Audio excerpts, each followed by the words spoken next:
The Montana Real Estate Salesperson exam is one of the requirements to getting a real estate license. It consists of the national portion with 80 questions and the state portion with 30 questions. You'll have 3 hours of writing time.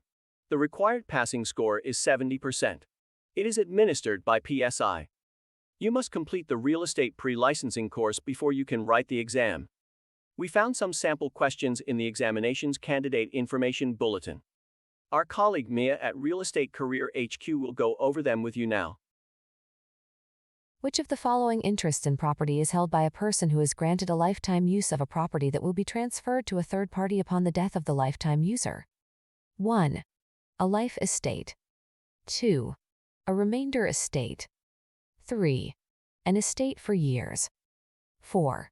A reversionary estate. The correct answer is 1. A life estate.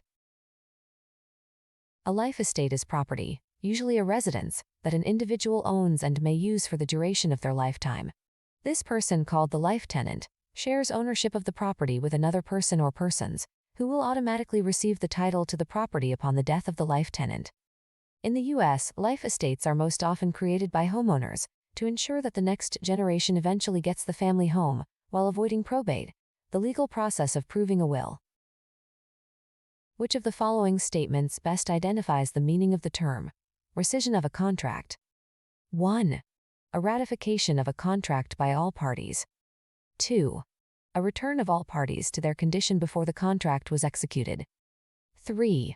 A transfer or assignment of a particular responsibility from one of the parties to another. 4. A review of the contract by the legal counsel of either party that may result in a cancellation without penalty or further obligation. The correct answer is 2. A return of all parties to their condition before the contract was executed. Rescission is when a contract is rendered null and void, and so is no longer recognized as legally binding. The courts can free non-liable parties from their agreed obligations, and when possible, will effectively seek to restore them to the position they were in before the contract was signed. Which of the following clauses in a mortgage allows the lender to demand loan repayment if a borrower sells the property? 1.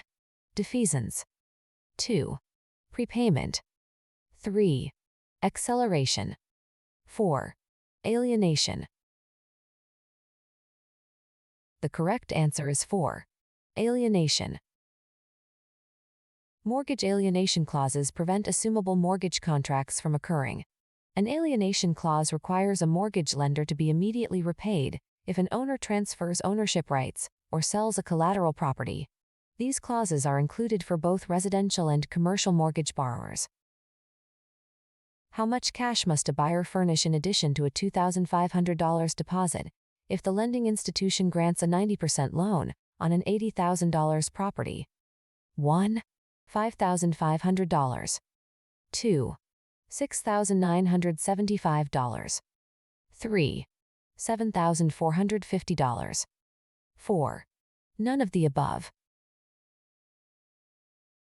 The correct answer is 1. $5,500. Lender will lend out 90% of the property value, so you'll need to come up with the remaining 10%, which is $8,000. Since you have already made a deposit of $2,500, you just need to come up with another $5,500. Which of the following single-family residences would get the most accurate appraisal by applying the reproduction cost approach to value? 1. A rental property. 2. A vacant property. 3. A new property. 4. An historic property. The correct answer is 4. An historic property. It's important to understand the different risks associated with historic properties. Unless certain entities have had a proper insurance appraisal completed on their historic property, they're more than likely underinsuring it, which puts them in an unfortunate spot in the case of a risk event. There are many hidden costs of historic reconstruction that need to be considered, because instead of replacing certain items, they will have to be reproduced. As a result, it's important to use a reproduction cost, rather than a replacement value when valuing these properties and their unique features for insurance purposes.